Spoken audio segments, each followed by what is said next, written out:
भारत में 22 भाषाएं बोली जाती हैं, जिनमें से सबसे ज्यादा भाषा जो लोगों की जुबान पर है वो हिंदी है। आपको बता दें कि दफ्तरों में होने वाले काम से लेकर स्कूलों में पढ़ाई जाने वाली किताबों तक सब कुछ हिंदी में है। हालांकि अंग्रेजी भाषा भी साथ में चलती है, लेकिन हिंदी का अपना अलग महत्व है। देश ही नहीं बल्कि देश के बाहर भी हिंदी के प्रचार प्रसार के लिए कई स्तर पर काम किया जाता है। वहीं देश के अंदर भी हिंदी को लगातार बढ़ावा देने के लिए कई कार्यक्रम चलाए जाते हैं। इसी कड़ी में 14 सितंबर के दिन हर साल हिंदी भाषा को बढ़ावा देने के लिए हिंदी दिवस के रूप में इसे मनाया जाता है। 14 सितंबर 1949 में हिंदी को राष्ट्रभाषा नहीं बल्कि भारत की राजभाषा का दर्जा प्राप्त हुआ था। अंतर्राष्ट्रीय स्तर पर विश्व हिंदी दिवस 10 जनवरी को मनाया जाता है, लेकिन भारत में 1953 से लेकर हर साल 14 सितंबर को हिंदी दिवस मनाया जाता है। दुनिया में अंग्रेजी से बढ़ते चलन को ध्यान में रखते हुए हिंदी की अहमियत को याद दिलाने के उद्देश्य से हिंदी दिवस मनाया जाता है।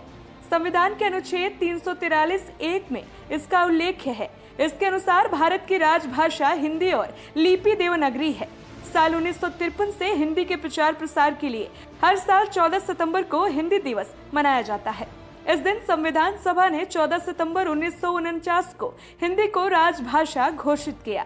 वहीं राष्ट्रभाषा प्रचार समिति की सिफारिश के बाद से 14 सितंबर 1953 से हिंदी दिवस मनाया जाने लगा। बता दें कि पूरी दुनिया में विश्व हिंदी दिवस 10 जनवरी को मनाया जाता है। आपको ये भी बता दें कि हिंदी को बढ़ावा देने के लिए देश में हिंदी दिवस मनाया जाता है। इसी उद्देश्य के साथ कि सभी सरकारी कार्यालयों में भी हिंदी का प्रयोग करने के लिए कहा जाता है। इस दिन लोगों को प्रेरित करने के लिए हिंदी भाषा अवार्ड भी दिया जाता है। इस दिन कई कार्यक्रम आयोजित किए जाते हैं। हिंदी दिवस के अवसर पर राष्ट्रपति उन सभी लोगों को सम्मानित करते हैं जिन्होंने हिंदी भाषा के किसी क्षेत्र में उपलब्धि हासिल की है। हिंदी दिवस को पूरे एक हफ्ते तक सेलिब्रेट किया जाता है, जिसे हिंदी पखवाड़ा के नाम से भी जानते हैं। इस दिन को स्कूलों से लेकर ऑफिसों तक में सेलिब्रेट किया जाता है।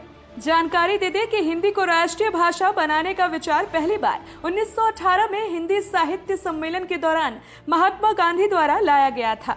भारत का संविधान अनुच्छेद 343 के तहत हिंदी को आधिकारिक भाषा के रूप में मान्यता देता है। भारत के पूर्व प्रधानमंत्री अटल बिहारी वाजपेयी पहले ऐसे नेता थे जिन्होंने 1977 में वैश्विक स्तर पर हिंदी में एक अंतर्राष्ट्रीय दर्शकों को संबोधित किया था। उस वक्त वे विदेश मंत्री थे। उन्होंने संयुक्त राष्ट्र महासभा में हिंदी भाषा में बातचीत की थी और भाषण दिया था। आज हिंदी विश्व में सर्वाधिक बोली जाने वाली भाषाओं में से एक है। विभिन्न सोशल मीडिया प्लेटफॉर्म पर हिंदी का दबदबा बढ़ा है।